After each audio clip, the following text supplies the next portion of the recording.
Welcome to the Friends and Rivals podcast. Yeah, but if you don't have the right mucus in there, it doesn't matter. Let's talk Devils and Islanders, let's talk Penguins and Rangers, but let's not talk about Flyers, cause they're a bunch of fucks, which no one can deny. All right, don't try it till you've had it. This is episode 98 of the Friends and Rivals podcast. I am one of your hosts. Joining me each week are Stephen Wojtowicz, Bill Fougere, Nick Loretta. We are getting closer and closer to the magic number 100. Our 100th episode, we will record 2 weeks from tonight. Billy, check my math. That's right? very good. All right, good. It will air the next day, January 31st. And boy, do we have a surprise for all of our faithful listeners. Not going to tell you. You're going to have to tune in on the 31st to find out who our big surprises, our banger guest is for our 100th episode. you already gave it away, kind of that it's somebody, not something. Well, I mean, what was I going to? Were we going to fucking blow up your pool rafts? Give up. We could have given away promotional material. We could have had, prizes for all our loyal listeners. You know who it is. But I mean, if it's not somebody, then what the hell is it? You can't give it to something useful. You can't see it. It's a podcast. What are you going to do? Follow us on Twitter or Instagram or Facebook. Oh. Yeah, I was actually thinking about the giveaway. I have that second Brian Leach jersey that I got autographed. We could use that as getting people to follow us on the Twitter, download our show, and do all that stuff. But it's got. I'll take it. No, you already follow. Oh, employees are not eligible. Is that kind of thing? Employees are not eligible. But it's got to be something huge.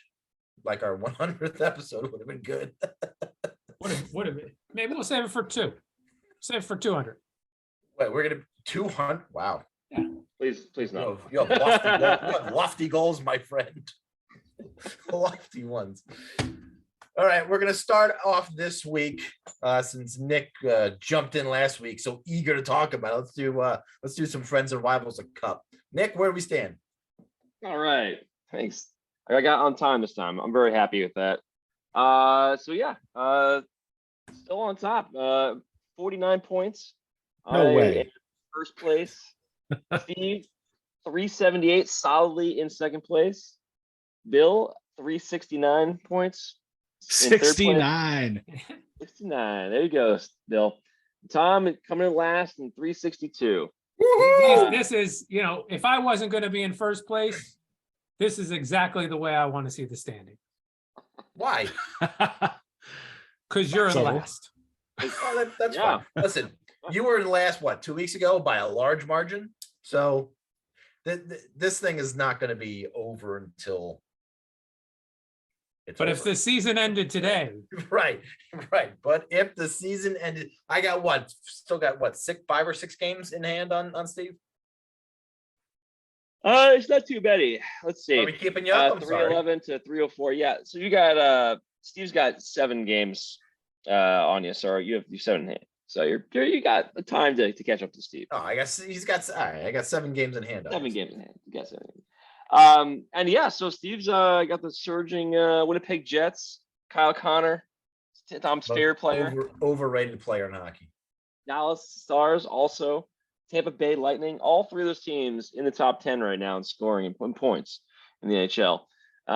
That's really pushing Steve into second place there. And you know what? He could, if you look at the top 10, there's only one team really running away with everything, and that's Boston. Boston's, 10 points ahead of everybody right now in the league. 5 losses in the year. They're just cruising. Outside of that, though, Carolina, I have Boston.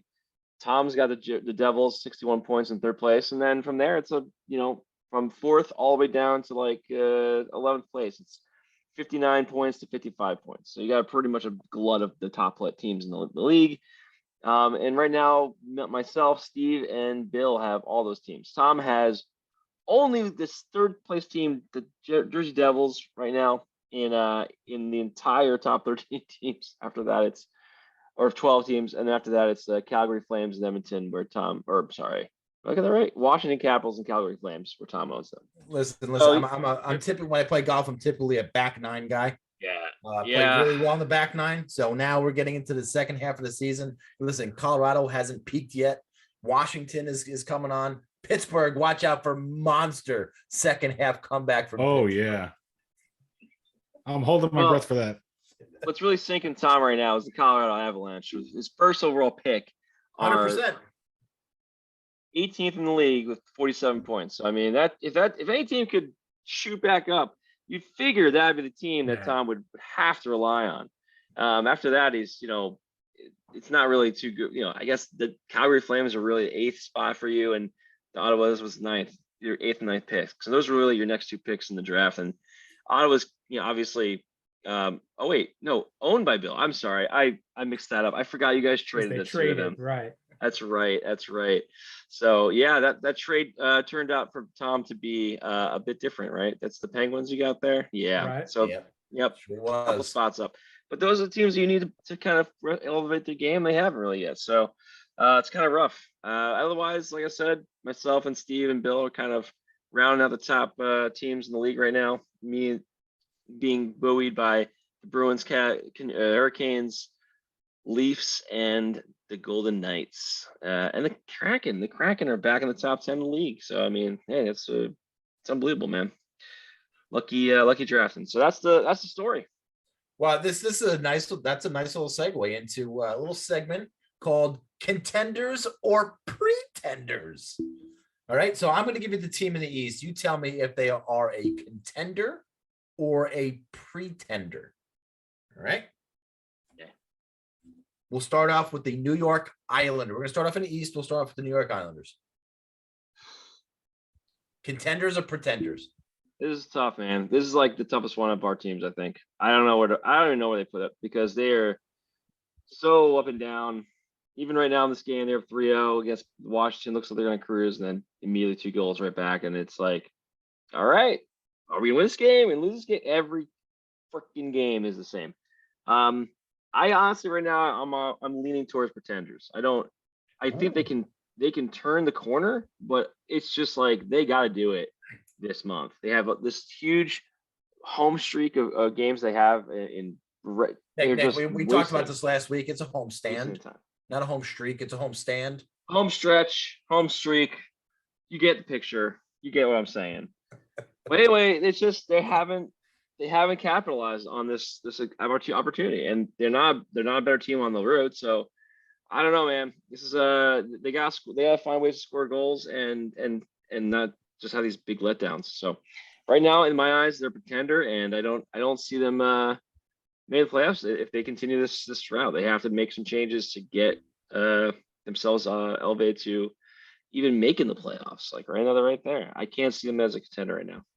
Well, right, and look, right now they do hold the last wild card spot in the East, only 1 point ahead of the Pittsburgh Penguins, who had 2 games in hand on the Icelanders, and then well, that's okay. Oh, I don't know. I gotta right now.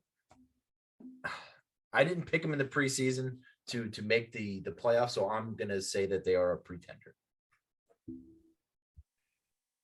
Yeah. Bill, you seem upset. Oh my God in heaven. Oh, What's the matter? The Islanders, I believe, are a contender. They and the reason for that is that I have always thought of the Islanders as a team that's really built for the playoffs. So I think it's harder for them to make the playoffs than to excel once they get to the playoffs. And I think obviously, the Penguins are going to fall away. They're not going to. They might get a challenge from Florida, but they should be able to wiggle their way into the playoffs, and then they become a contender. I think I'd feel a little bit better about them if Barry Trotz was still the coach once they get to the playoffs. But I do believe I'm going to call them a contender. They got great goaltending, and they're built for the playoffs. Steven? I would agree. I think contender. I think they'll at least make the playoffs, if that's what we're considering a contender. Yeah, that's exactly what I'm thinking about. Yeah. All right, Billy, I'm going to give you this one. The Pittsburgh Penguins. Not a contender. So a Will pretender. not be in the playoffs. Pretender, yes. Pretender. Nick? Islanders. Pretender. Pretenders. I right now I have them preseason in the playoffs, so I would have to say that they are a contender. I thought I've- we're not going for Stanley Cup contender though. This is just playoffs. Yeah, I think I had playoffs in mind when I did this. Okay. I would say pretender as well. I think they're the team that misses out because the Islanders get in. Potentially.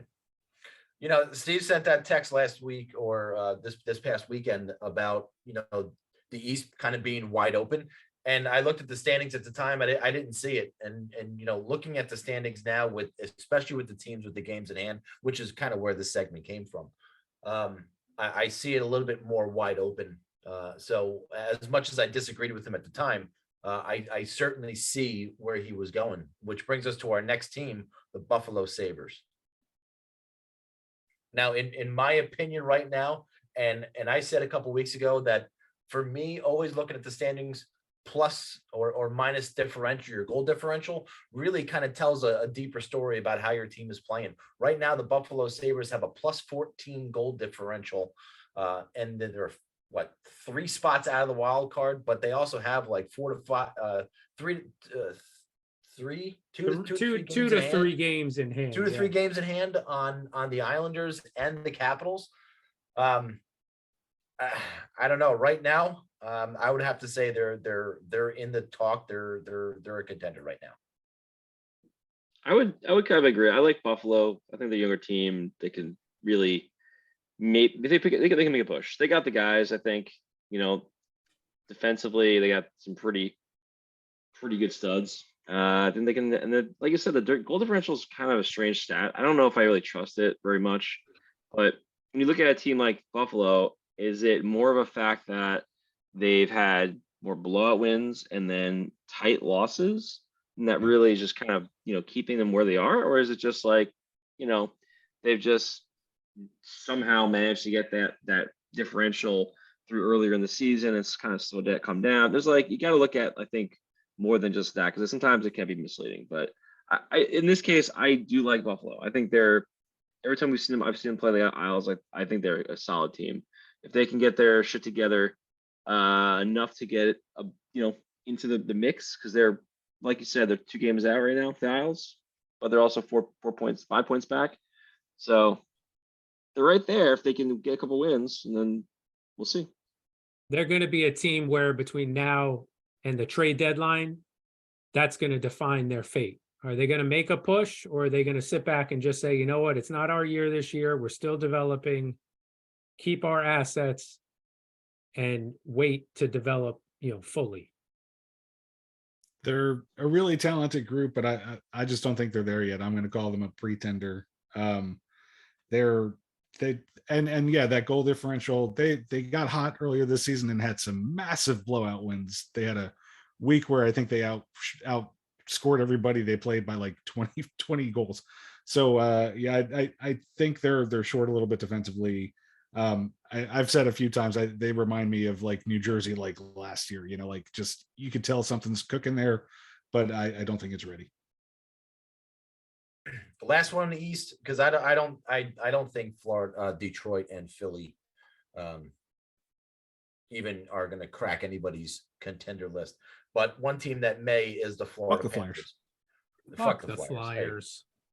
Hey. So the Florida The Panthers are the last team in the East, and look, they're probably a goaltender away from being really good, but they have a lot of money invested in both of their goaltenders. And it's just not working out for them right now. Right now, they are a team on the outs, on the outside looking in, and I think that's where they're going to be for the rest of the season. And right now, for me, they are a pretender. I don't understand this team, honestly. I don't watch enough of them to say. Nobody knows. does. Really? Yeah, like with the retooling that they did, you figure they wouldn't fall off that much, and it was up front. You know, they got younger, and to be honest, it's kind of crazy to me that they've fallen off so much. Yeah, Bobrovsky's contract is a $10 million deal for the next 4 more years. That's an albatross kind of deal if he's not getting it done. But we'll see, man. This team, they were great last year. They can make a run. I don't see them being out of it yet, and they're kind of in the win now mode. I mean, they're not really in a rebuild at all. So yeah, I wouldn't be surprised if they made a push to try to shore it up, but they have very little assets to trade. If you look at their draft, they have 0 first rounders right now for the next 3 years. They're all traded away. They don't have a second rounder in next year. They have their second round this year and in 2025. They don't have a third round pick this year. They are really like, I don't know what you do here. Do you just start trading everything away if they're anywhere close to not making the playoffs?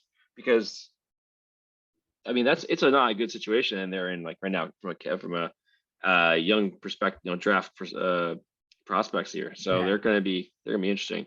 Not to say that they don't have good prospects in the pipeline. I'm just saying if you have no first rounders for 3 years straight, and you're not making the playoffs with that kind of money invested in your team, that is not good. Yeah, I agree. Definitely pretenders. I mean, in the Atlantic, there's no way they're leaping up to the top 3. And there's also, they got to leapfrog 3 teams to get to the 8th spot. So I just don't think they're going to get it done this year. They've also played more games. Yeah, they played the most out of anybody in the conference. I feel like Florida shot themselves in the foot this offseason and their what's the phrase? Their eyes were bigger than their stomach when it came to making their deals. Good one. And I happen to think that the teams that are in the playoff spots now, last season it was so clear that the top 8 were the top 8 in like December, and there was no question after that who was going to make the playoffs. And they're a lot closer this time, but I still do think that the top 8 of the 8 that are going to the playoffs right now, and Florida, that I don't think they're as good as they were last season. I think that's an organization that doesn't know what the fuck they're doing, and I don't see them making a significant push. If you look at their roster, and I mean, UFA after this year, Chris Tierney, Eric Stahl, and Radko Gudas.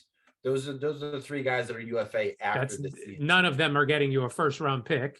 No, I mean, Gudas will probably get you something. He'll go to a contending team, because if Florida's not in it, they have to start selling off assets. And then what about RFAs? And if you're Colin White, Giovanni Smith on forward, and on defense you have Casey Fitzgerald and nobody. Wow. Literally nobody. But they have some pretty decent talent that they could definitely trade away, like a Ryan Lumberg. Oh, Lumberg fucked her.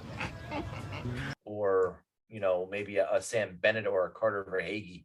I mean, these are guys that will not only give them cap space, but also probably get some draft capital in return for sure. So it's going to be very,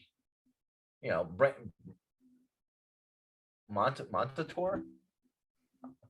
They write in blue on black, and I can't see anything because I'm getting old and blind.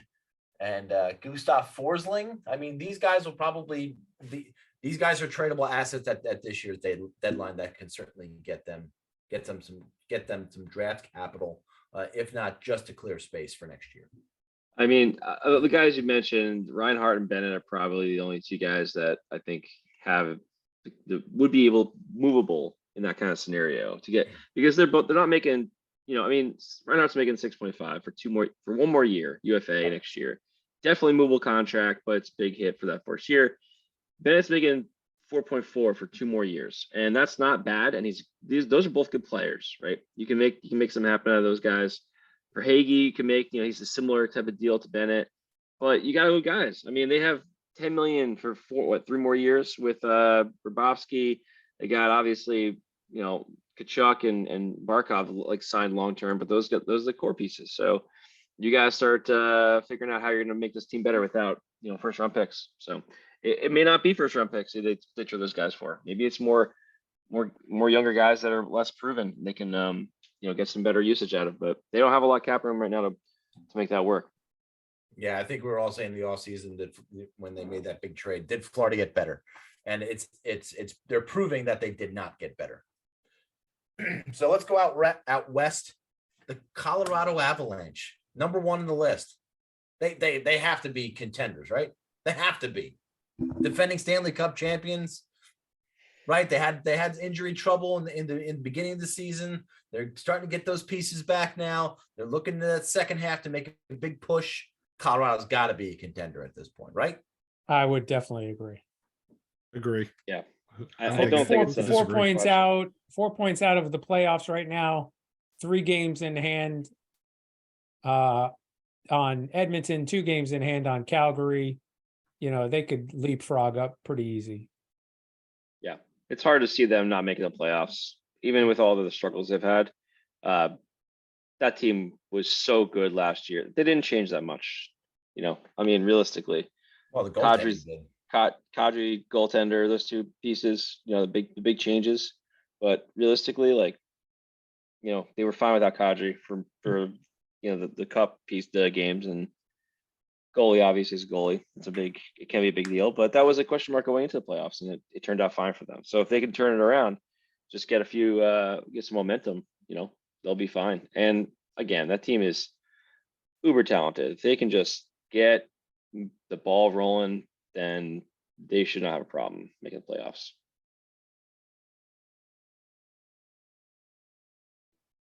Bill, did you say contender, pretender? Contender. I think. So look, realistically, they got to catch the Minnesota Wild, who are 5 points ahead of them right now, and 5 points. 5 points ahead, even on games. Right, and that'll push Colorado into third out of that wild card standings and into a secured playoff spot. Yeah. But the other 2 teams, Calgary, Edmonton, they're battling. They battle each other for the rest of the season. They have to worry about Minnesota at that point if they fall out. So Minnesota, are they contenders or pretenders? I got them as a contender, man. I think they're. I think them and Colorado, to me, they're more the true contenders right now of those 4 teams in that glove right there. So I put those 2 teams as the contenders. I would definitely agree with that. I think Minnesota is a very well put together team. I'm gonna say contender for Minnesota. My reservations are actually with them in net. Fleury.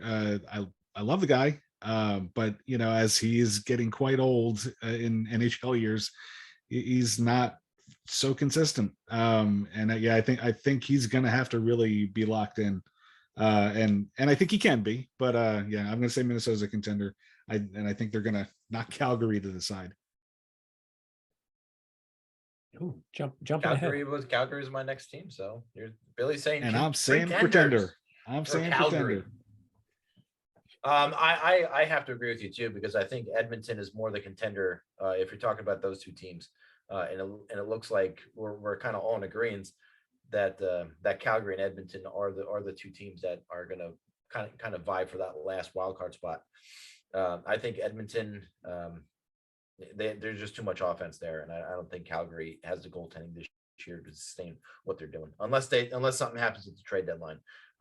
But if I put both of those in the same category like Bill did, I'll go Calgary as the pretender, Edmonton as the contender. I have reversed. I have Calgary being the contender and Edmonton getting knocked out of the playoffs.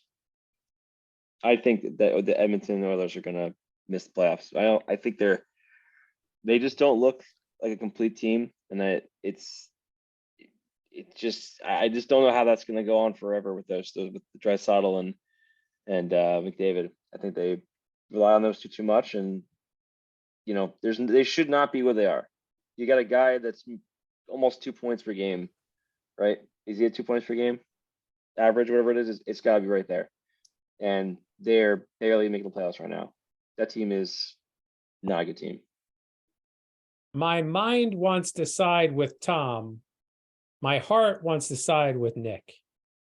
Because I really want Edmonton to flounder and not make it and blow it up, because there's a lot of good players out there that should be dispersed throughout the league in other places, like a Ryan Nugent-Hopkins.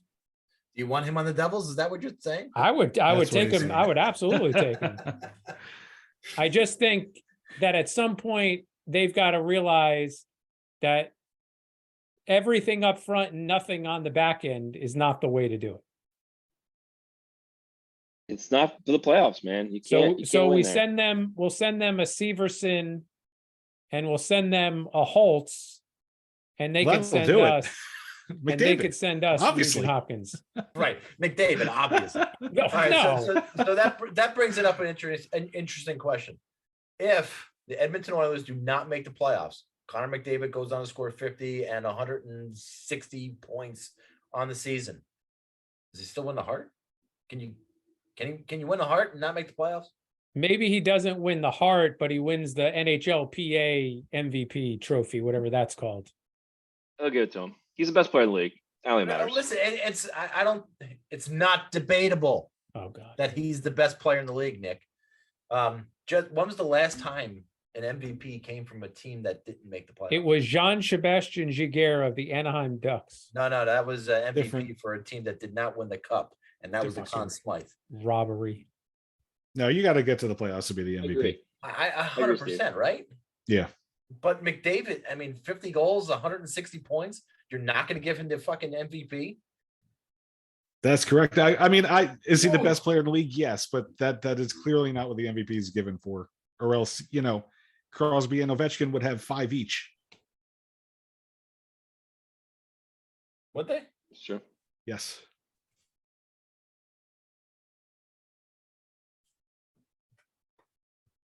I'm morbid curiosity. Just want to take a quick little glancey here. We're all curious. Austin Matthews, Connor McDavid, Leon Draisaitl, they all made the playoffs. Nikita Kucherov with Tampa in 18-19, they made it. Taylor Hall with the Devils, they made it that year. Yeah. Connor McDavid, Patrick Kane, they won the cup that year. Yeah. Or no, actually, that was the year after. That Harry Connor Price. McDavid year, though, did Edmonton make the playoffs? That was 16-17.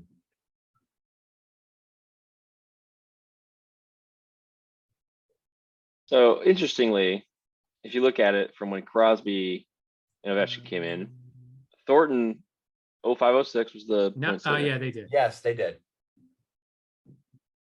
Crosby, Ovechkin, Malkin 08-09, Henrik, then Daniel, then Malkin, then St. Louis, then Crosby is the second time in 13-14.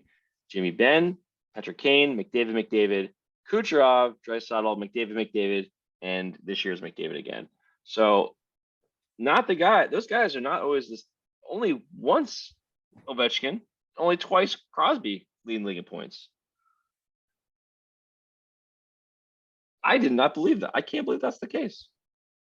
I cannot find a player who did not win the Hart Trophy. So again, I would say he And not gets make the playoffs. he gets the Ted Lindsay for most outstanding player in the NHL as voted by the players, but maybe not the Hart.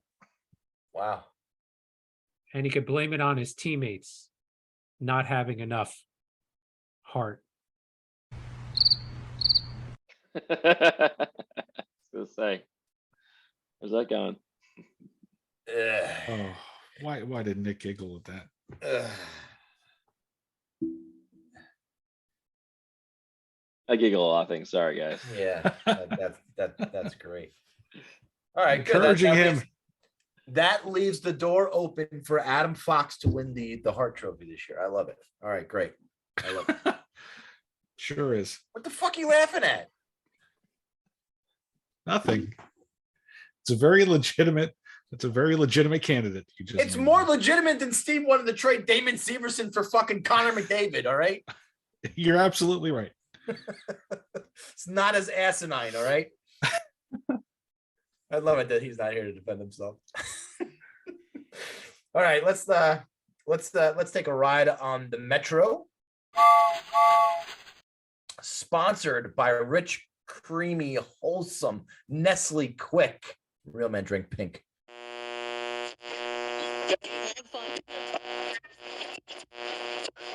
Hello, boys and girls. Do you hate the taste of regular milk and need energy? Try Nestle Quick. One sip and you can feel the energy in your muscles. Nestle Quick, now available in chocolate and strawberry. They say the real men drink pink. Then I'm a real man for sure.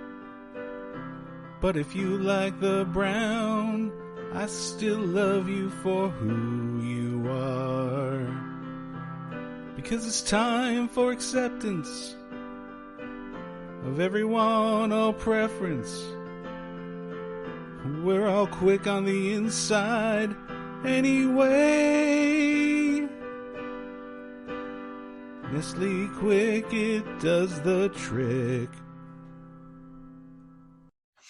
And let's start with the aforementioned Pittsburgh Penguins, Bill. Oh, hell yeah. So they win a thriller tonight in overtime. After, as we were getting on the podcast and somebody had asked me how the Penguins are doing, they were up 2-1. I said that this lead's not going to last. Sure enough, it didn't last. They were down 3-2. They had to tie the game with 30 seconds left. And when the Penguins go to overtime this season, it's always lights out. They lose. But I got to give a shout out to Trevor Zegras for literally handing the Penguins a point on a silver platter. Zegras had a breakaway on Casey DeSmith, which is automatic. Zegras is going to score that 100 times out of 100. But he had another Duck skating with him. It was a 2-on-0, actually, not just a breakaway. And this dumb shit decided he was going to pass it to Cam Fowler. So that pass misses, and Crosby and Gensel go the other way, and Gensel scored on a 2-on-1. So it absolutely Penguins deserved to lose. Were lined up to lose. Zegras with a game on his stick, the worst possible guy, and somehow the Penguins got the 4-3 win. So I don't have to add to my count, my count of 9 points that the Penguins have missed out on by blowing third period leads this season. It was going to be 11, and then they narrowly avoided that. So great for them.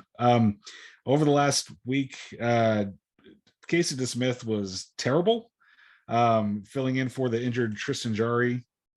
He played last Tuesday. They were playing Vancouver, and after DeSmith was good against Arizona a couple nights before, he was clueless. Gave up 3 goals on 4 or 5 shots in the first period. They were down 3-0 about 7 minutes into the game. And it's not just,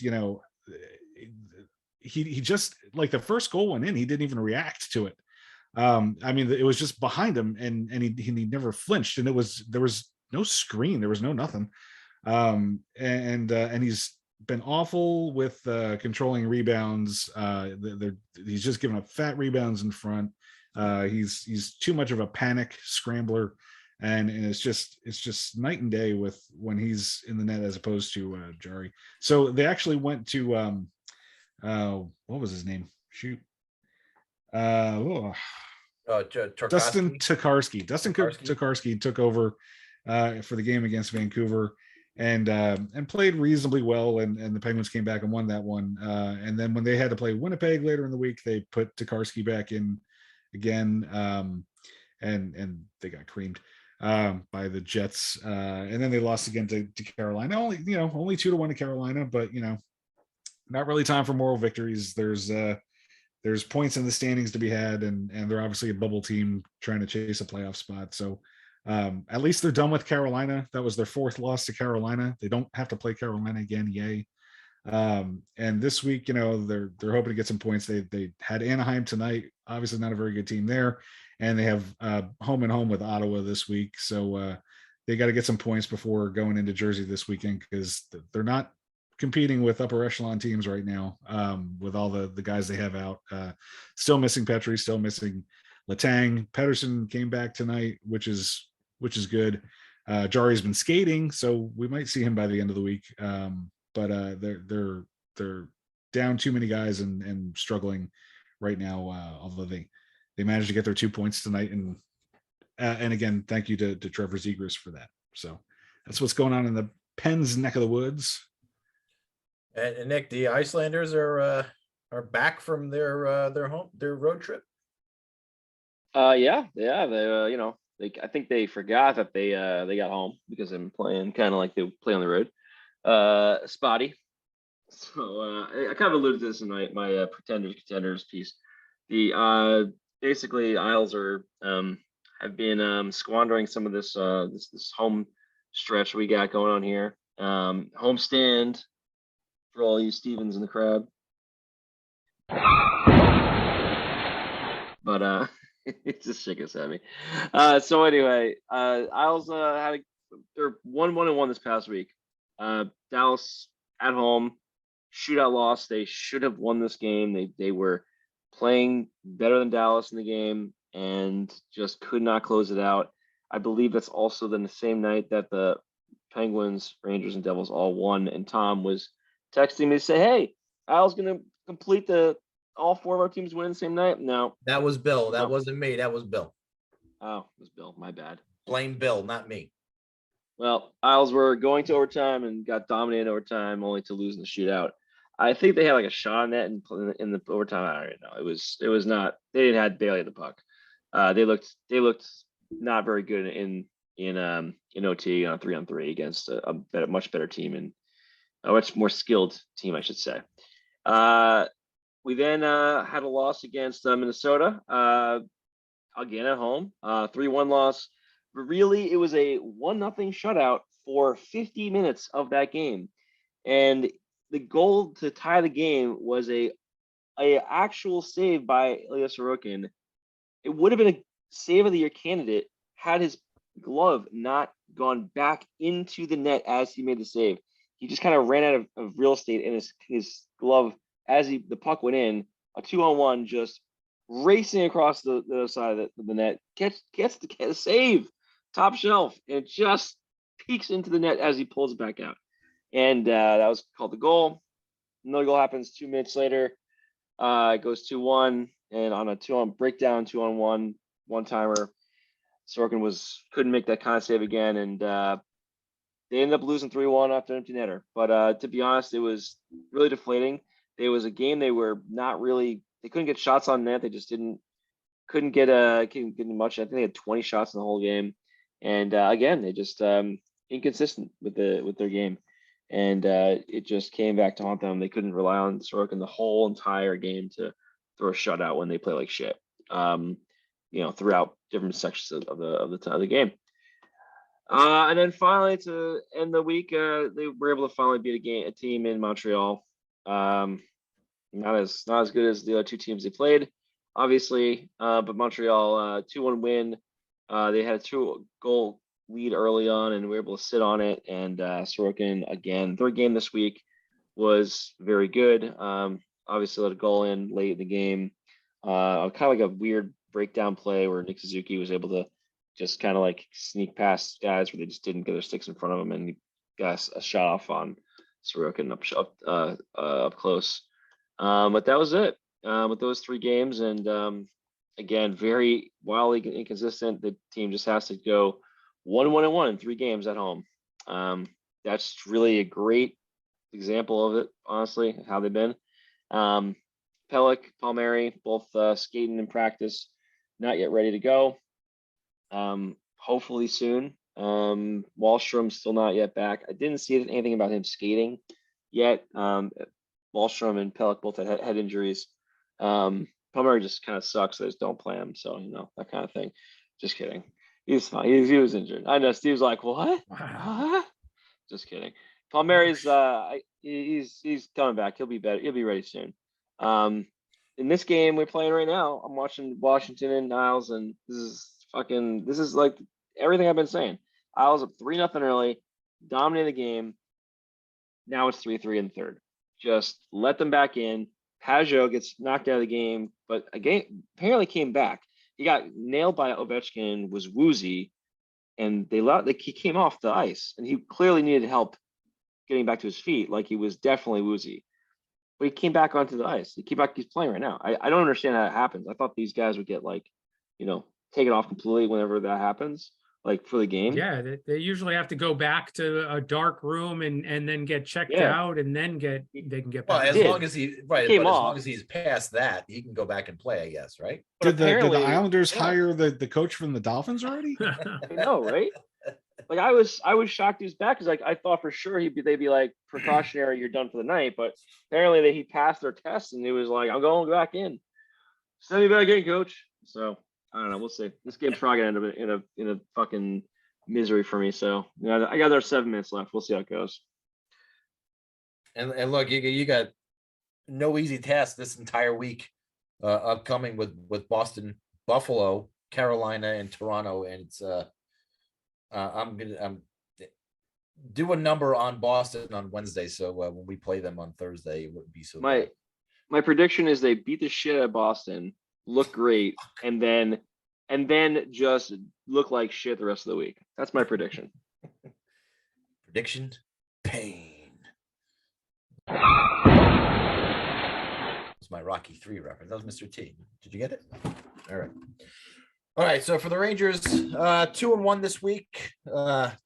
You played 2 really memorable games against Minnesota and Dallas, and then really blow a fucking stinker on Sunday against Montreal. But we'll get to that game in a little bit. The Minnesota game was a shootout win. Rangers really had a dominant second period in this game, really get them back into it. 20-10 shots on goal in that second period, finished the game 43-32, and had the edge in faceoffs at 57%. Marc-Andre Fleury played really, really well. Bill, you were talking about Marc-Andre Fleury. We were talking the contender pretender. And the game before the Ranger game and before the Islander game, he got pulled in the game. He wasn't playing very well. And then he came back, and this was his first game since that game. And he played really, really well for the Minnesota Wild. He made some really great chances. This game should have been, 7-8 goals for the Rangers, easy in this one. Fox and Miller each with a goal and an assist. In fact, Marc-Andre Fleury was the third star of that game. In the Rangers shootout win, but they do lose Chris Kreider in this game to an upper body injury, along with Julien Gauthier, to really put a stinger in their lineup, but also gives certain players the opportunity to move up in the lines and show what they can do and maybe get going a little bit. Well, I'm going to foreshadow that didn't happen. You move Lafreniere up into Kreider's spot, and he just, even through tonight, just doesn't seem like he's taken the bull by the horns and showing you that he deserves the time on the first line in the first power play unit. It's really sad, and it's really getting to the point of you got to do something with this kid. I mean, I understand he's the first overall pick, and he's a young 21-year-old kid. I'm not talking about maybe giving up on the kid, but how bad would it be for him to go down to Hartford for the rest of the season?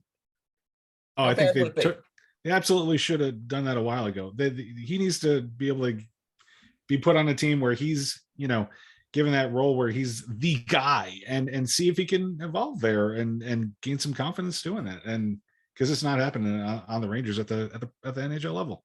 No, and it's not like he has to clear waivers or any of that bullshit. They willy-nilly, free and clear, they can send him down to Hartford, no problem. But anyway, that leads us into the Dallas game. And it was a really dull fucking game throughout. Very defensive battle between really two good goaltenders with Igor versus Ottinger. Ottinger's a really solid goaltender.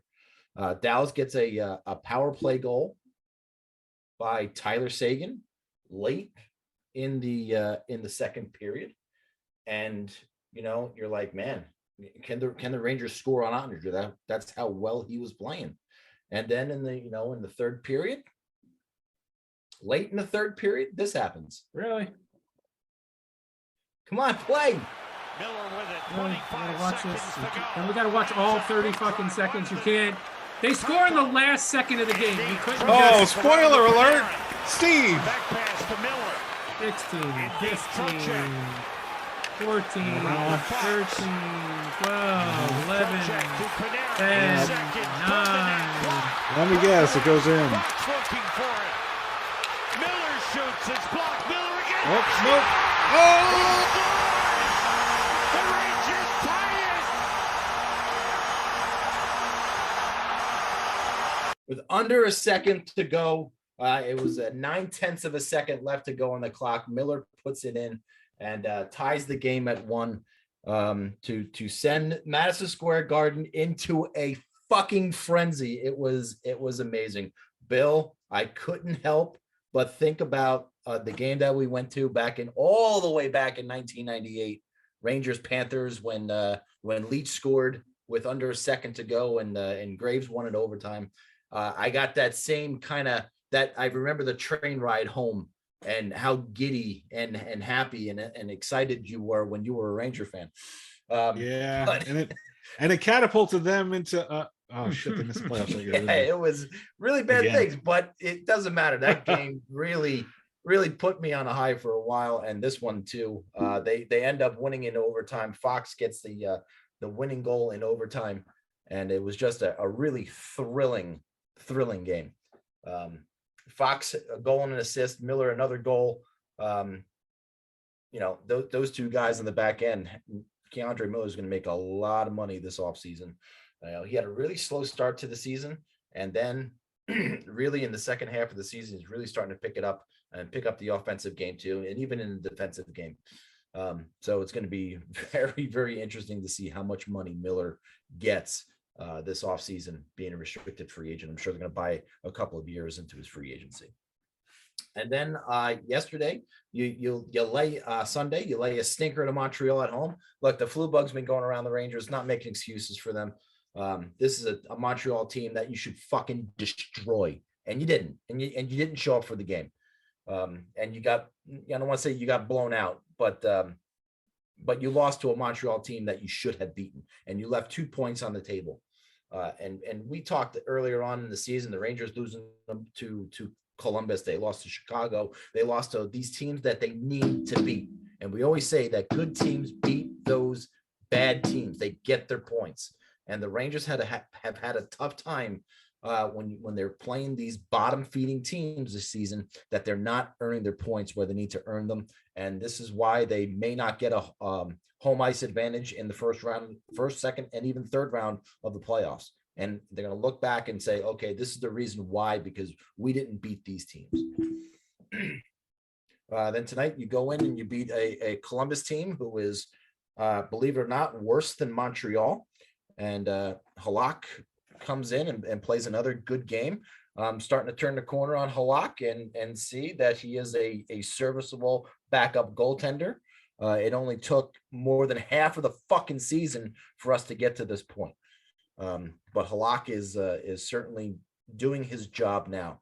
And look, in the next 3 weeks, the Rangers have 4 games in 3 weeks. This week you get Boston on Thursday is your only game. So hopefully you get Chris Kreider back for that game, which I believe you will. He was very close to returning today. And then you get the Florida Panthers on Monday. Both of these games are at home. These are 2 huge games in the standings. One, it's a measuring stick and to see where you stand against Boston, to see if you can play with them. And then go get your 2 points against the Florida Panthers on Monday. So the last week, the Devils were in kind of a little rut, but they have fixed that rut on the road. That's the theme of the year, is being a much better team on the road than at home. Go down to Carolina last week. It was great to see players not named Jack, Nico, or Jesper score some goals. So in this one, you had Mercer and Boqvist score in the last minute of the second period to tie the game on some aggressive moves to the net. And then Mercer scored, a goal reminiscent of the Bobby Orr goal, flying through the air after he scored to put them ahead 4-3. They wound up winning 5-3 thanks to an empty netter that never went in the net. one of those rare player has a breakaway with an empty net and gets pulled down from behind, they awarded the goal to Nico. They followed that up with a game against Anaheim. Again, like you were saying, Tom, one of those games you should win. And they did win. They went out there, they jumped out quick, 3-0 lead after the first. Big names came to play in this game. Jack had 2 goals and an assist. Jesper had 2 goals. Hamilton, a goal and an assist. And that was their 16th road win in 19 games, which tied an NHL record.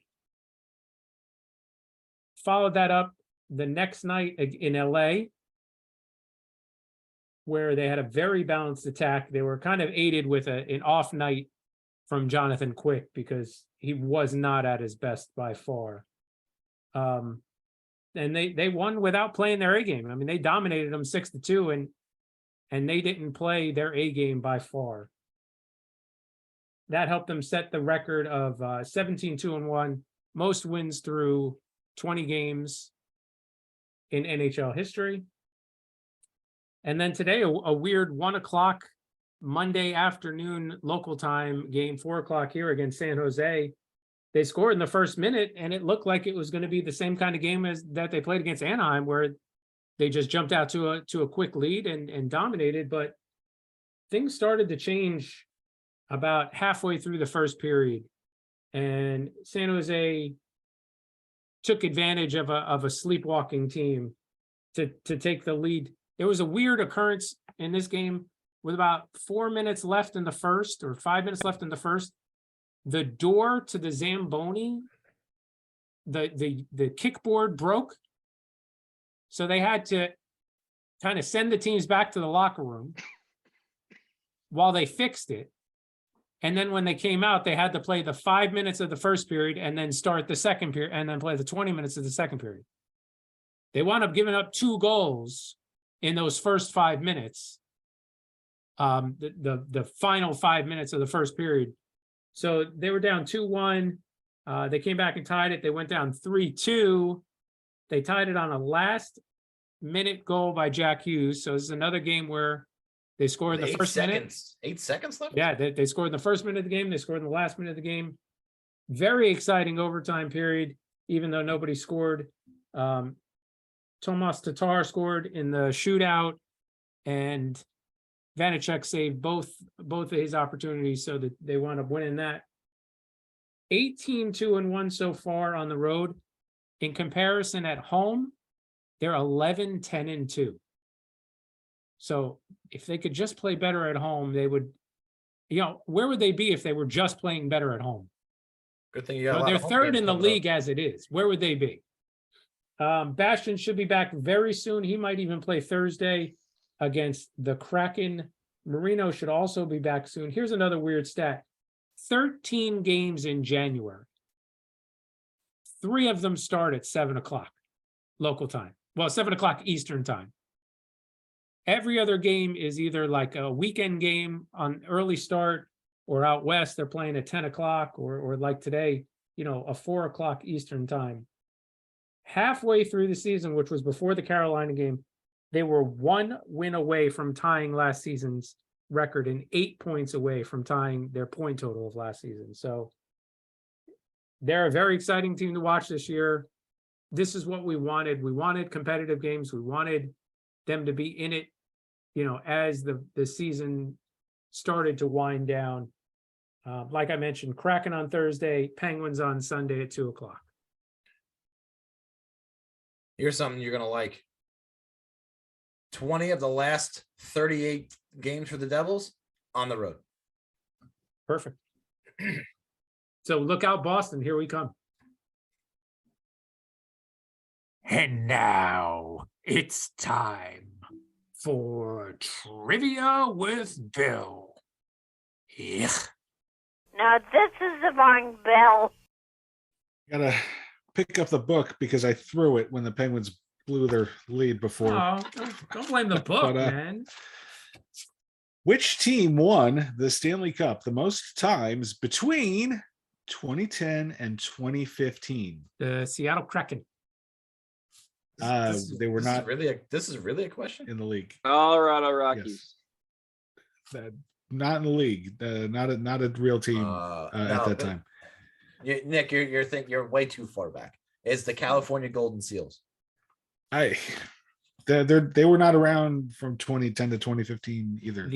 So far, no teams have been around during that time. The North Edison Condors.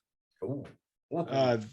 I'm sure they won a lot of championships, but not the actual Stanley Cup. We're talking about the Stanley Cup. Probably did win the most championships in the world over that period. We all had retired by then.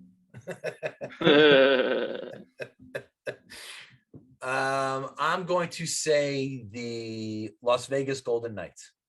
Not a team during that time. I've Nobody's learned- named an NHL team during that time yet. I have learned Nothing. when it comes Nothing. to NHL history and Stanley Cups, the answer is always the Montreal Canadiens. That is a team that was around then. We're getting closer, but that's not the answer. Actually, no team from Canada has won since the Canadiens in 1993. So we're gonna have to try a little harder. So you say. Was it the Chicago White Sox? Oh, Ooh, close. That's a baseball team, and it was not them. oh, then that has to be the Chicago Bulls. They won fucking everything. No, that's a basketball team. I know who No, it they was. didn't win the Stanley Cup. I know who it was. Yeah, The Great. Bears. the Bears. The Bears. Was not the Bears. Chicago Bears. They play football. They don't win shit. They Well, no. have as Guys, many you're- Super Bowls as the Jets. You're missing the most obvious one here. It's the Chicago Wolves. That Ooh. is a minor league hockey team. Wow, we seem like we're dancing all around it. Gosh, tragic. You're all gonna kick yourself so hard. I hope. I don't think I would ever do that. Was it the Atlanta Braves? Just throwing it out there. Maybe. Oh, we just that's a baseball team also, and Is we're it getting the way further. Chicago Fire Yeah, FC? no, no, it wasn't. Then it had to be the Cubbies, right? Chicago Cubs. No, Wait. it wasn't. Was it the the Cubs. It's a Washington baseball team. Redskins? Right? You can't say the that R word. No, You Jesus can't Christ, say the man. R word. All right. Because Well, everybody they knows weren't- it was the Cleveland Indians. They weren't. No, the you Cubs. can't say the I They weren't- word. Stop. Oh my goodness. Was it the Is it Seattle the, Kraken? So I said that. You Did you gotta say listen Kraken? back. You know You're what, gonna bud? be embarrassed. You listen I'm Listen back. gonna wrap enjoy it up. listening back. Listen I back can't to the wait. podcast tomorrow. I can't wait. You're gonna Can't wait. laugh. Oh, I You're can't gonna wait. laugh at the beginning of this segment. Can't wait. Is it the You Chicago Black Sox? There are no Chicago Black Sox. Yeah, they were the Blacks. They Oh, there was through the there World was Series. definitely- They were Oh, the Chicago Blackhawks. okay, but no, it wasn't them. No, Shoeless Joe. What's the multiple choice? Multiple Does Chicago choice. does Chicago have a cricket team? But they wouldn't win a Stanley Cup if they do. How do you know it's not called the Stanley Cup, Bill? It might be the Stanley Cup in cricket. I can't. Right? I can't Do say. you know, Bill? Yes, because no Indians know what the Stanley Cup is, and they know all the cricket stuff. So come on. Okay. A, Chicago Blackhawks. B, Los Angeles Kings. C, Ottawa Senators. D, Boston Bruins. I'm going D. No, you You always- are incorrect. It's not the Boston Steve- Bruins. Steve always go for D. Always. No, everybody knows it's the Chicago Blackhawks. Come on. Thank you. And Ding, you are ding, ding. correct. Yay. And now it's time for Impressions with Nick. Fucking great. Ladies and gentlemen, the Friends of Wild podcast. Ready for the fastest 2 minutes of this Type 45 show. 20 question power play. Rules are simple. Group has 2 minutes to guess a famous player, coach, front office, or any famous player associated with one of the 4 Friends of Wild's positive teams. Group can ask up to 20 questions in rapid fire. Answers only come in the form of yes or no. The group will have to make a final guess once they hit 20 questions or the power play is expired. Group is successful, they win for the week and avoid shame for unable to win in a children's game. And away we go. Was this a play? Oh, Was this a player associated with the Rangers? No. Player associated with the Devils. Yes. Is this player only associated with the Devils amongst our 4 teams? No. Was this player a forward? Yes. Is this player also associated with the Penguins? No. Player associated with the Islanders. Yes. Penguin Islander. No. Islander forward. I feel like we've been down this road before. Devil Islander. Thank you, Devil Steven. Islander. Oh, Thank you, Devil thank you. Islander. Did this player Sorry. play in the 90s? Yes. Was this player American? No. Did this player also play in the aughts? Yes. In the what?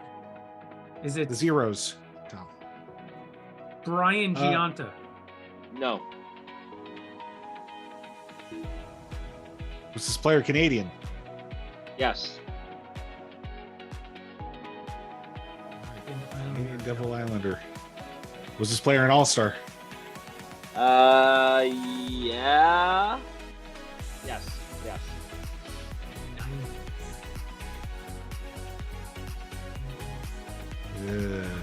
Ryan Ross didn't play for the Islanders, right, Steve? No. With Bill Guerin? No. He would have been on the Penguins, too. Oh, yeah. Shit.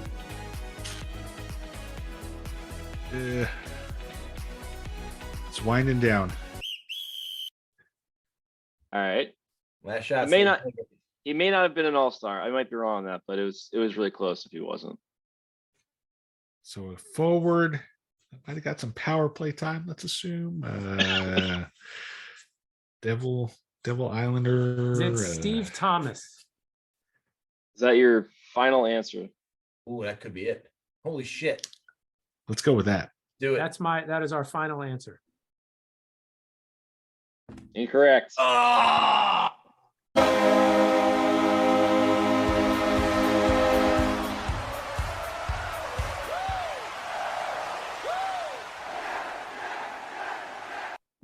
That was a good guess, though. That was a Yeah. solid guess, dude.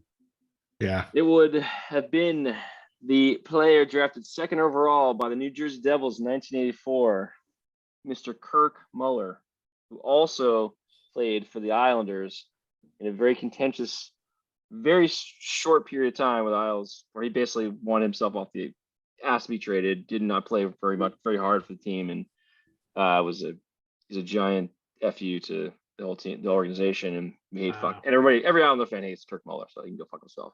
But he was pretty good for the Devils and had a long career. Played in the 80s through the aughts. He finished his career in Dallas in 2002, 2003. That drops us down to 6 for 9 on the 69. Nice. We lost on purpose. Hey, oh yeah. Just like the Islanders decided to lose on purpose in overtime. Oh. Fucking Washington.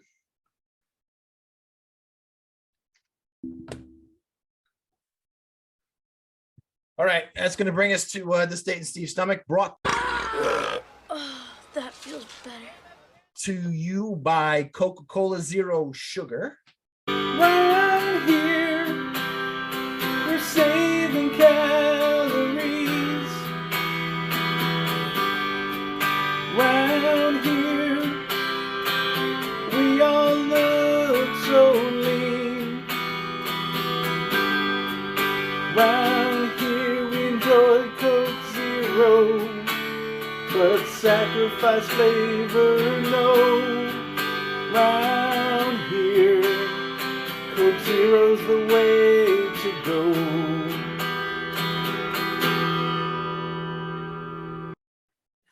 And this is going to bring us to the year of our Lord 2018. Please go to February 6th. February 6th, 2018.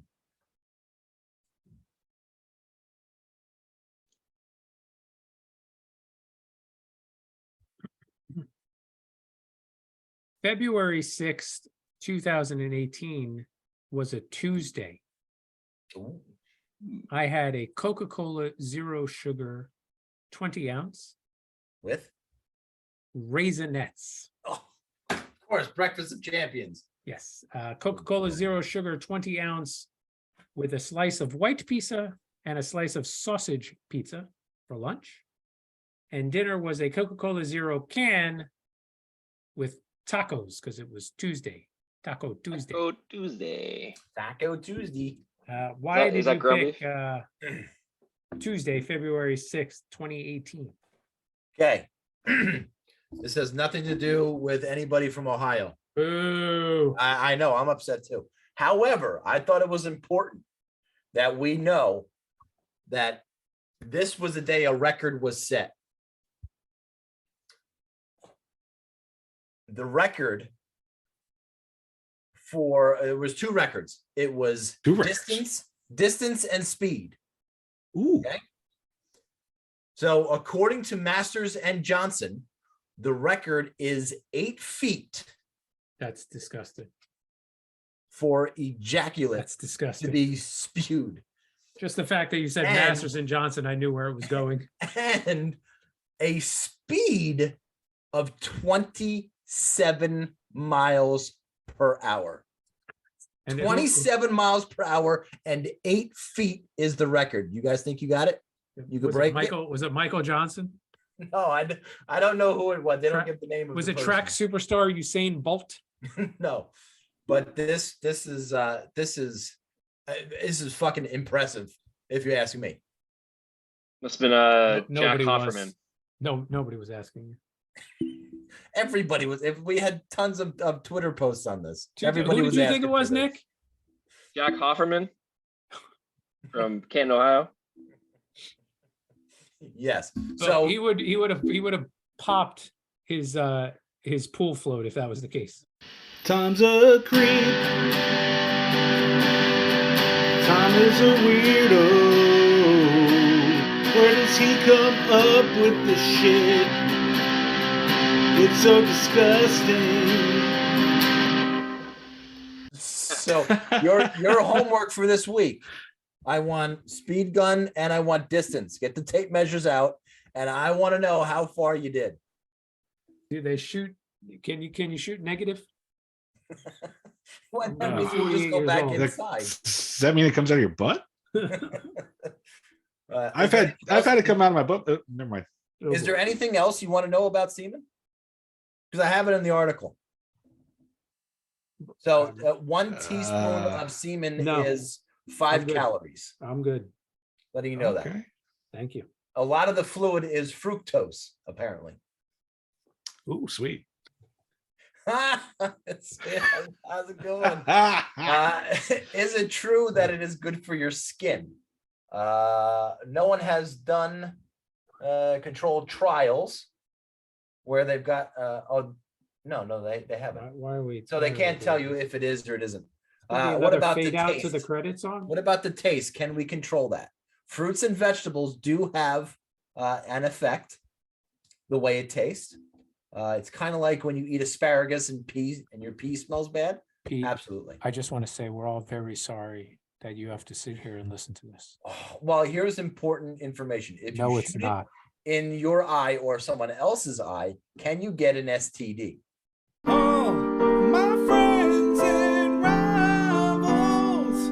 Flyers fuck, flyers fuck, flyers fuck off.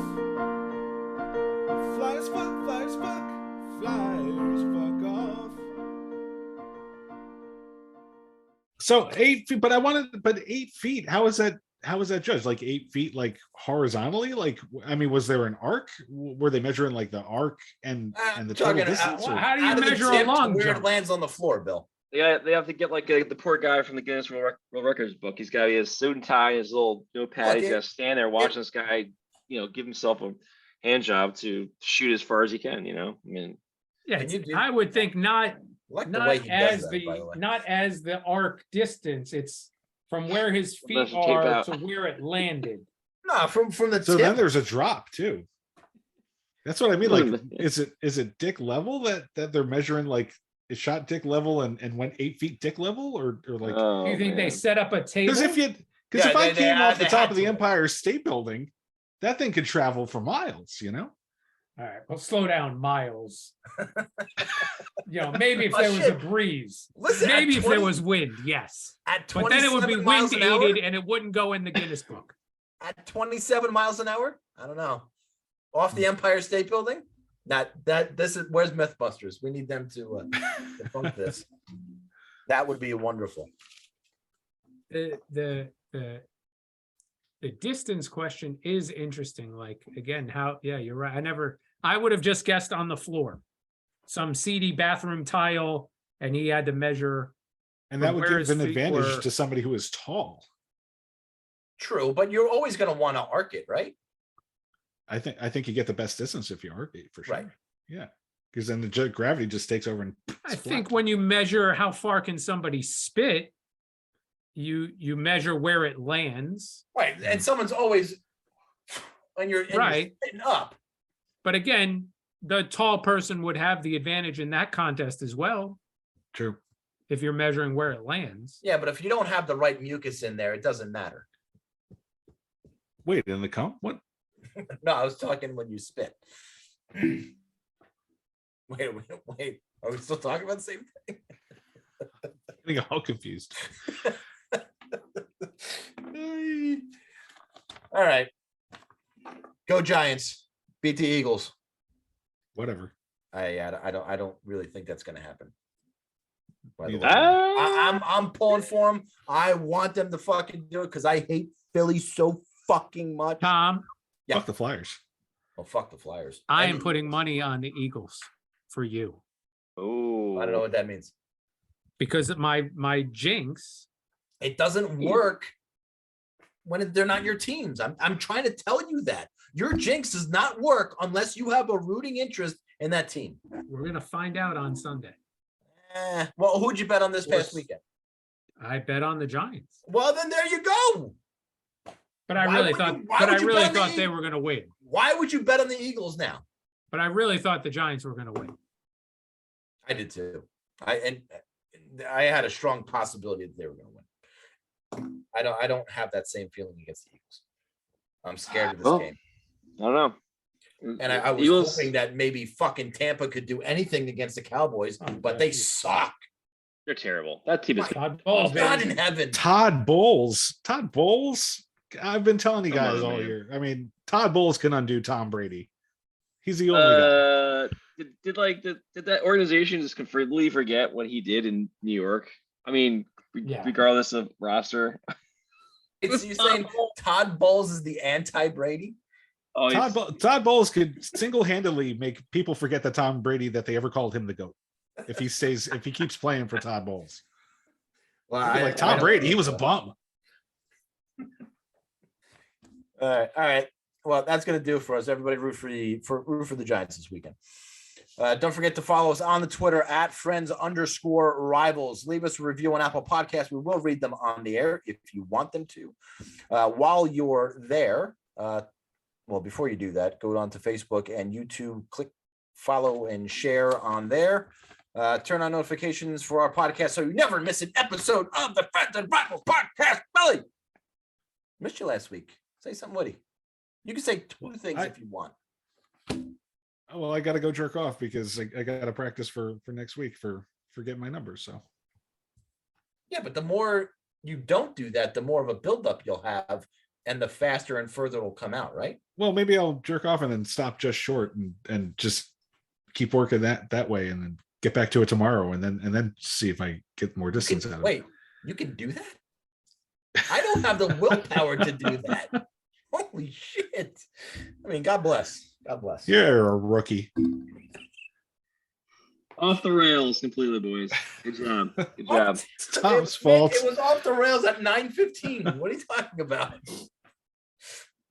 This is going to be the Super Bowl of jerking off. This is We've already sung, Bill. We've already sung. I feel like the creepy Tom song should be played 3 times tonight.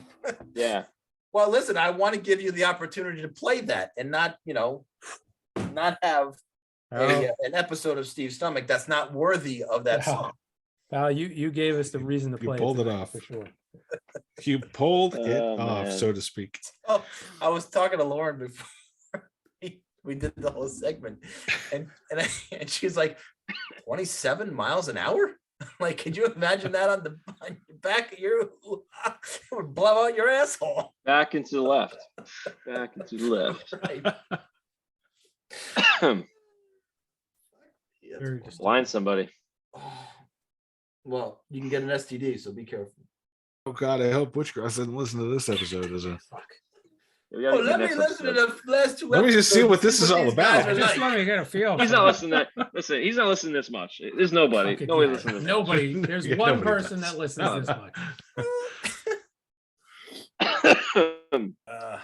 Goddamn. Did he get his shirt Tomorrow. he said. tomorrow? Oh. I mean, I'm going to be in the office. He's usually in the office. I haven't confirmed with him that he will be there, but I'll have it in there tomorrow. They don't have each other's cell phone number. Well, have you ever called Billy? Has he ever answered the phone when you called? I text him. Yeah, but if you call him, and even if you text, it's at least an hour before he responds. Unless you're both watching something. He responds all the time to me right away. Well, maybe it's me. I Yeah, think it's you. It's you. Every time I call him, he doesn't answer. He doesn't call me back. Doesn't say, "Hey, I saw that you called. Was there anything important?" No. You call him? You don't call me. There was one time where I called him because I needed to tell him something. Only him that he would understand. And I find don't remember this at amusing- all. And find as amusing as I would. Must But have he been never about- even responded to that text message. Must have been about Bugs Bunny.